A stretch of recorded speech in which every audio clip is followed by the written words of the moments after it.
بسم اللہ الرحمن الرحیم، الصلاة والسلام علیک یا نبی اللہ۔ آج انشاءاللہ الرحمن درس مناظرہ رشیدیہ کے اندر ہم اپنا ایک اور سبق پڑھنے کی سعادت حاصل کریں گے۔ اس سبق کے اندر ماتن رحمت اللہ تعالی علیہ نے مدعی کی تعریف بیان فرمائی ہے اور شارح رحمت اللہ تعالی علیہ نے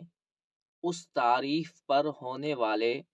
اعتراضات اور ان کے جوابات کو ذکر فرمایا ہے۔ مناظرے میں جو شخص دعویٰ کرتا ہے اس کو مدعی کہتے ہیں، اور جو اس دعوے کا انکار کرتا ہے اس کو سائل کہتے ہیں۔ مدعی کو مدعی کہنے کے ساتھ ساتھ مثبت بھی کہتے ہیں، معلل بھی کہتے ہیں، مستدل بھی کہتے ہیں۔ یعنی کبھی مدعی کے لیے لفظ مدعی استعمال کیا جائے گا، کبھی مثبت کا لفظ استعمال کیا جائے گا، کبھی معلل کا لفظ اور کبھی مستدل کا لفظ، اور کبھی اس کے علاوہ دیگر کلمات استعمال کیے جائیں گے۔ اسی طرح مناظرے کے اندر جو شخص انکار کرتا ہے اس کو مدعا علیہ بھی کہتے ہیں، منکر بھی کہتے ہیں، سائل بھی کہتے ہیں، اور اس کے علاوہ دیگر کلمات کے ذریعے بھی اس کو یاد کیا جاتا ہے، اس کی نشاندہی کی جاتی ہے۔ ماتن رحمت اللہ تعالی علیہ نے مدعی کی جو تعریف کی ہے، پہلے اس تعریف کو سمجھتے ہیں، پھر اس کی مزید وضاحت کو ہم سمجھیں گے۔ ماتن رحمت اللہ تعالی علیہ فرماتے ہیں، والمدعی، اور مدعی من وہ ہوتا ہے، نصب نفسہ، جو اپنے آپ کو قائم کرتا ہے، اپنے آپ کو نصب کرتا ہے، اپنے آپ کو کھڑا کرتا ہے، اپنے آپ کو پابند بناتا ہے، لِإِثْبَاتِ الْحُکْمِ، حکم کو ثابت کرنے کے لیے۔ مدعی حکم کو ثابت کرنے کے لیے اپنے آپ کو پابند بناتا ہے۔ یہ حکم کا ثابت کرنا یا تو بالدلیلی، دلیل کے ذریعے ہوگا، او التنبیہی، یا تنبیہ کے ذریعے ہوگا۔ مدعی حکم کو دلیل کے ساتھ کب ثابت کرتا ہے اور تنبیہ کے ساتھ کب ثابت کرتا ہے، اس کو سمجھنے کے لیے پہلے آپ یہ سمجھیں کہ مدعی جو دعویٰ کرتا ہے وہ دو طرح کا ہوتا ہے۔ یا تو وہ دعویٰ نظری ہوتا ہے، یعنی غور و فکر کے ذریعے ثابت ہوتا ہے، یا وہ دعویٰ بدیہی ہوتا ہے۔ اگر وہ دعویٰ بدیہی ہوگا تو وہ دو طرح کا ہوگا، یا تو بدیہی خفی ہوگا، یعنی وہ واضح تو ہوگا لیکن واضح ہونے کے باوجود بھی کچھ نہ کچھ اس کے اندر خفا موجود ہوگا، یا وہ بدیہی ہوگا لیکن بدیہی جلی ہوگا، یعنی وہ اتنا واضح ہوگا کہ کسی بھی طرح کا خفا اس کے اندر موجود نہیں ہوگا۔ تو اگر دعویٰ نظری ہوگا تو وہ دلیل سے ثابت ہوتا ہے، اور اگر دعویٰ بدیہی ہوگا، بدیہی خفی یا بدیہی غیر اولی بھی اس کو کہتے ہیں، تو اگر دعویٰ بدیہی خفی ہو یعنی بدیہی غیر اولی ہو تو پھر اس کو تنبیہ کے ذریعے ثابت کرتے ہیں۔ بدیہی اولی اور بدیہی غیر اولی کیا ہوتا ہے، کس طرح ہوتا ہے، انشاءاللہ الرحمن اس لیکچر کے بعد آنے والے لیکچر میں اس کی وضاحت کی جائے گی۔ لہذا اگر دعویٰ بدیہی ہوگا تو مدعی اس دعوے کو دلیل سے ثابت کرے گا، اور اگر دعویٰ بدیہی خفی، بدیہی غیر اولی کا ہوگا تو پھر اس کا اظہار تنبیہ سے ہوگا۔ اب شارح رحمت اللہ تعالی علیہ ماتن رحمت اللہ تعالی علیہ کی بیان کردہ مدعی کی تعریف کی وضاحت کر رہے ہیں، اور اس پر ہونے والے اعتراضات کی طرف اشارہ کرتے ہوئے اس کے جوابات بھی دے رہے ہیں۔ شارح رحمت اللہ تعالی علیہ فرماتے ہیں کہ ماتن نے مدعی کی تعریف کرتے ہوئے جو لفظ من استعمال کیا ہے، یہ لفظ من، ماتن کا یہ لفظ من استعمال کرنا بعض لوگوں کے لفظ ما استعمال کرنے کے مقابلے میں زیادہ بہتر ہے۔ کیوں؟ کیونکہ من یہ ذوی العقول کے لیے آتا ہے، کیونکہ من ذوی العقول کے لیے آتا ہے،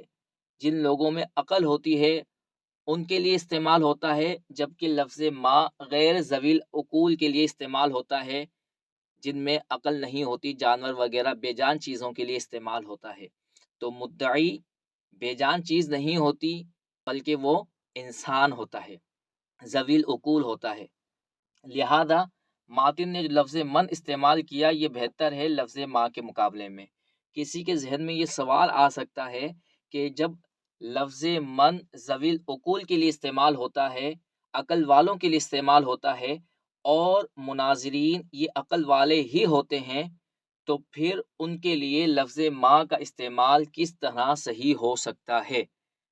شارح رحمۃ اللہ تعالی علیہ فرماتے ہیں کہ ماتن نے لفظ من استعمال کیا، یہ بہتر ہے، تو اس کا نتیجہ یہ نکلا کہ من کا استعمال کرنا بہتر ہے اور ما کا استعمال کرنا صحیح ہے۔ حالانکہ ہمیں نظر یہ آ رہا ہے کہ یہاں پر مدعی کے لیے لفظ ما کا استعمال صحیح نہیں ہونا چاہیے، کیونکہ مدعی عقل والا ہوتا ہے،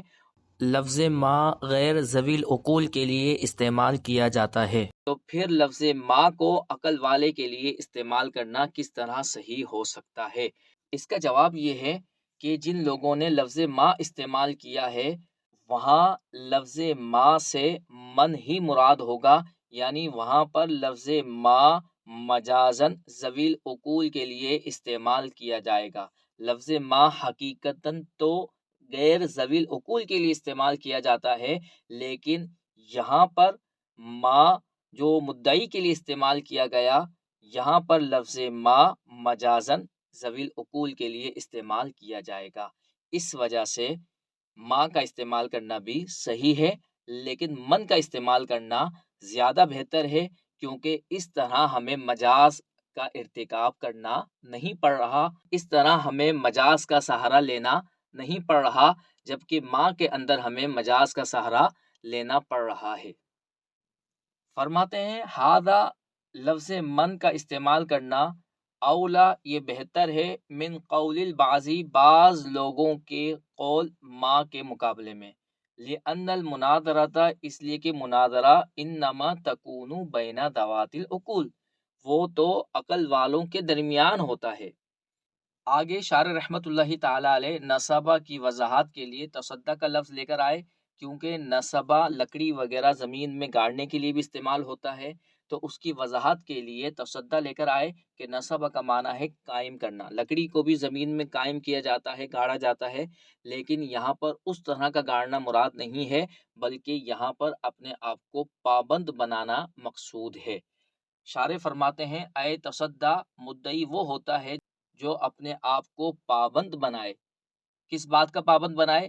کہ لِأَن يَثْبُتَ الْحُكْمَ الْخَبْرِيَّ، کہ وہ ثابت کرے گا اس حکم خبری کو، الَّذِي تَكَلَّمَ بِهِ، کہ جس کا اس نے تکلم کیا ہے، جس کا اس نے دعویٰ کیا ہے۔ مثلا کوئی مدعی مسلمان ہے، وہ یہ دعویٰ کرتا ہے کہ خالق عالم، صانع عالم موجود ہے، تو اب صانع عالم موجود ہے، یہ حکم خبری ہے، یہ جملہ خبریہ ہے، اس کا اس نے تکلم کیا ہے، تو وہ اپنے آپ کو پابند بنائے گا کہ اس حکم خبری کو وہ دلیل سے ثابت کرے گا،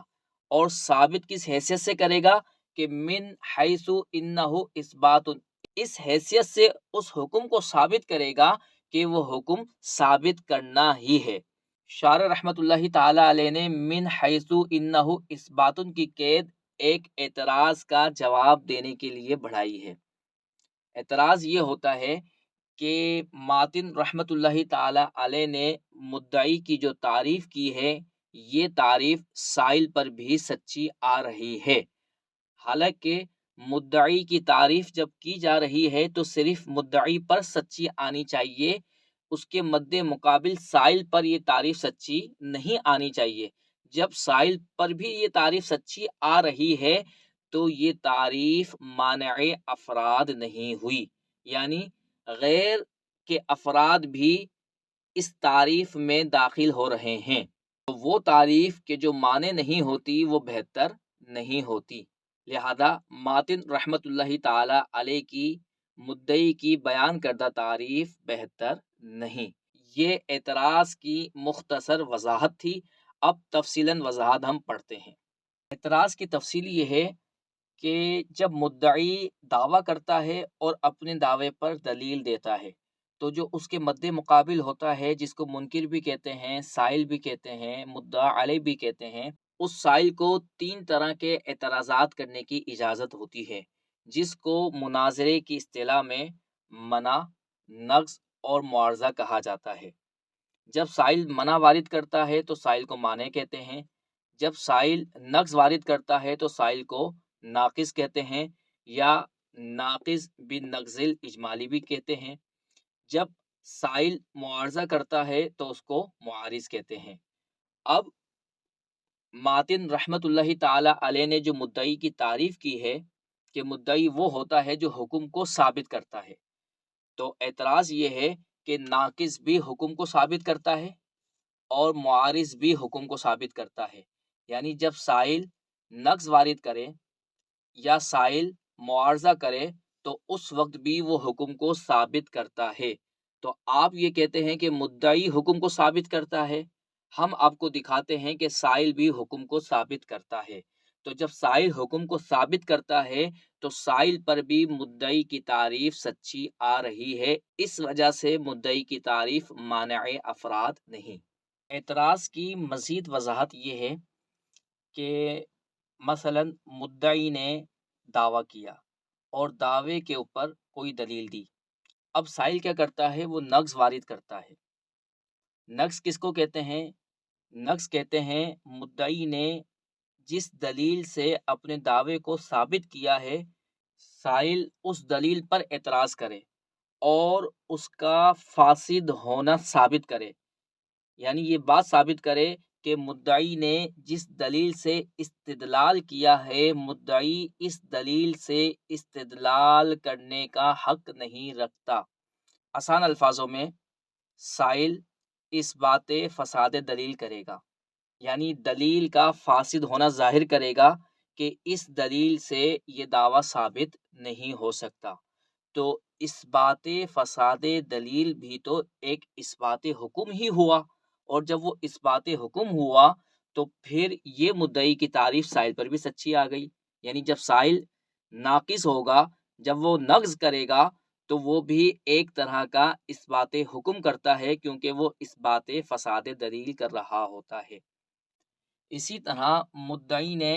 کوئی دعویٰ کیا اور اس دعوے پر دلیل دی، دلیل سے دعوے کو ثابت کیا مدعی نے، اب سائل نے اعتراض کیا معارضے کی صورت میں۔ معارضہ کس کو کہتے ہیں؟ کہ مدعی نے جس دلیل سے دعوے کو ثابت کیا ہے، سائل بھی اس دلیل کے مقابل ایک دلیل دے اور اس دلیل سے مدعی نے جو دعویٰ ثابت کیا ہے اس دعوے کی نقیض کو ثابت کرے۔ مثلا مدعی مسلمان تھا، اس نے دعویٰ یہ کیا ہے کہ صانع عالم خالق عالم موجود ہے اور اس پر کوئی دلیل دی۔ اب اس کے مقابلے میں دہریہ تھا جو خدا کے وجود کا انکار کرتا ہے، وہ ایک دلیل دیتا ہے کہ خدا موجود نہیں، اور اس دلیل سے ایک دعویٰ ثابت ہو گیا خود بخود خدا کے موجود نہ ہونے کا۔ تو مسلمان نے خدا کے موجود ہونے کا دعویٰ کیا تھا اور اس پر دلیل دی تھی، اور سائل نے دہریے نے ایک دلیل دی جس سے ایک علیحدہ دعویٰ ثابت ہوا، اور وہ دعویٰ مسلمان کے دعوے کی نقیض تھا۔ تو اس بات نقیض دعویٰ، یعنی سائل اس بات نقیض دعویٰ کر رہا ہے، تو اس بات نقیض دعویٰ بھی تو ایک طرح کا اس بات حکم ہی ہوا۔ جب اس بات حکم ہوا تو سائل پر بھی مدعی کی تعریف سچی آ رہی ہے، کیونکہ آپ نے یہ فرمایا ہے کہ مدعی وہ ہوتا ہے جو حکم کو ثابت کرے۔ تو حکم کو ثابت سائل بھی کر رہا ہے جب وہ ناقص ہو، اسی طرح حکم کو ثابت سائل کر رہا ہے جب وہ معارض ہو۔ تو سائل جب ناقص اور معارض ہو تو وہ بھی حکم کو ثابت کر رہا ہوتا ہے، لہٰذا اس پر یہ مدعی کی تعریف سچی آ رہی ہے، حالانکہ اس پر یہ تعریف سچی نہیں آنی چاہیے تھی، کیونکہ وہ تو مدعی کا مد مقابل ہے، یہ تعریف صرف مدعی پر سچی آنی چاہیے تھی۔ اس اعتراض کا جواب شارح رحمت اللہ تعالی علیہ نے من حیث انہ اثبات کی قید بڑھا کر دیا ہے۔ اس جواب کا خلاصہ یہ ہے، یہ قید لگانے کے بعد یہ تعریف سائل پر سچی نہیں آ رہی، کیونکہ اس تعریف کے مطابق مدعی کا کام صرف اور صرف ثابت کرنا ہے، یعنی مدعی کا کام حکم کو ثابت کرنا ہے۔ حکم کو ثابت کرنا اس حیثیت سے ہے کہ ثابت کرنا ہے، یعنی ثابت کرنے کے علاوہ کوئی اور حیثیت مدعی کے لیے ملحوظ نہیں ہوتی، جبکہ سائل جو حکم کو ثابت کر رہا ہے وہ اس حیثیت سے نہیں کر رہا کہ وہ حکم ثابت ہے، یعنی اس حکم کے اندر اگر آپ دیکھیں تو اس کا اصلی مقصد ثابت کرنا نہیں، بلکہ اس کا مقصد اصلی اس حکم کی نفی کرنا ہے کہ جس حکم کو مدعی نے ثابت کیا تھا۔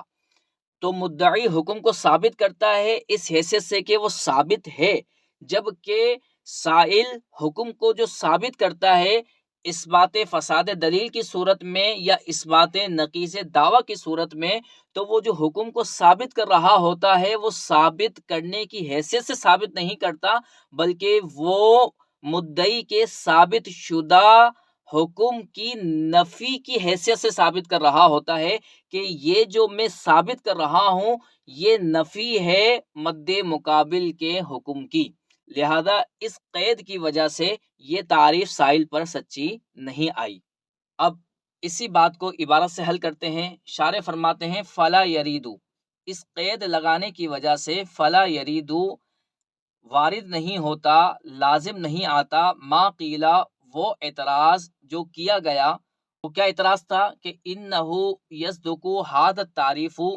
یہ تعریف مدعی کی یہ تعریف سچی آ رہی ہے علی الناقض بالنقض الاجمالی، اس ناقص پر کہ جو نقض اجمالی کرتا ہے، یعنی سائل پر کہ جب وہ نقض کرتا ہے تو اس پر یہ تعریف سچی آ رہی ہے، والمعارضی اور معارض پر بھی یہ تعریف سچی آ رہی ہے، یعنی سائل پر یہ تعریف سچی آ رہی ہے جب وہ معارضہ کرتا ہے، وہما اور ناقص اور معارض یہ دونوں کے دونوں لیسا بمدعیین، یہ مدعی نہیں ہوتے فی عرفہم مناظرین کے عرف میں، بلکہ یہ تو سائل ہوتے ہیں، تو سائل پر یہ تعریف سچی آ رہی ہے۔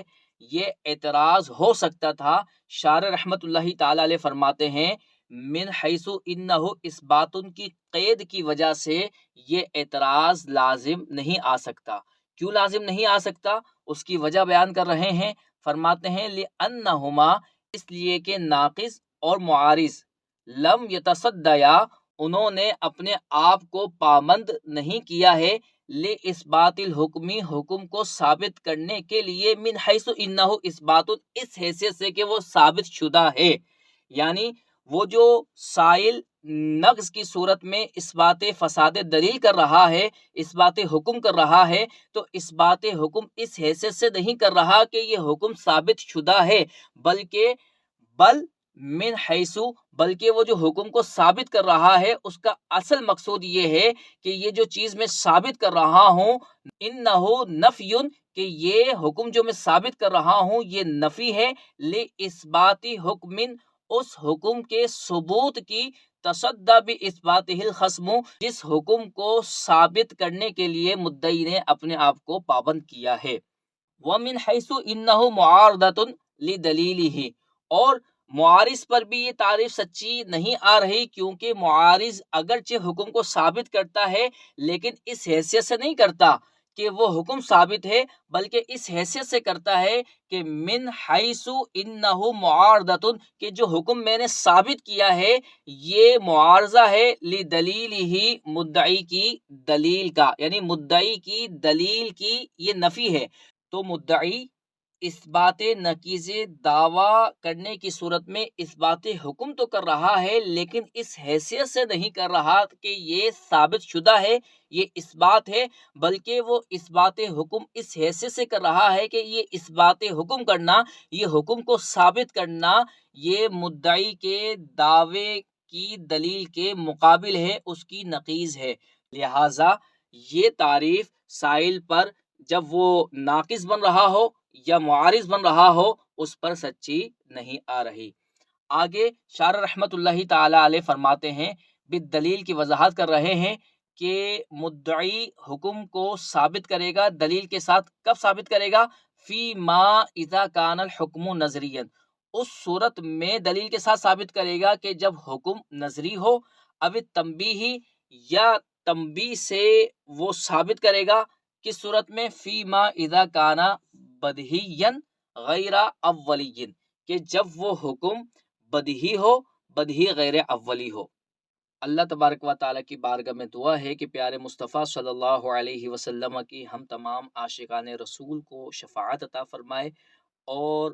دین و دنیا میں ہمیں ترقی اور عروج عطا فرمائے، اور ہمارے پیارے پاکستان کو اللہ تبارک و تعالیٰ ترقی اور عروج عطا فرمائے، اور اس کو اچھے حکمران اور اچھے افسران عطا فرمائے، اور اس ملک کے اندر عدل و انصاف کا بول بالا ہو۔ وما علینا الا البلاغ المبین۔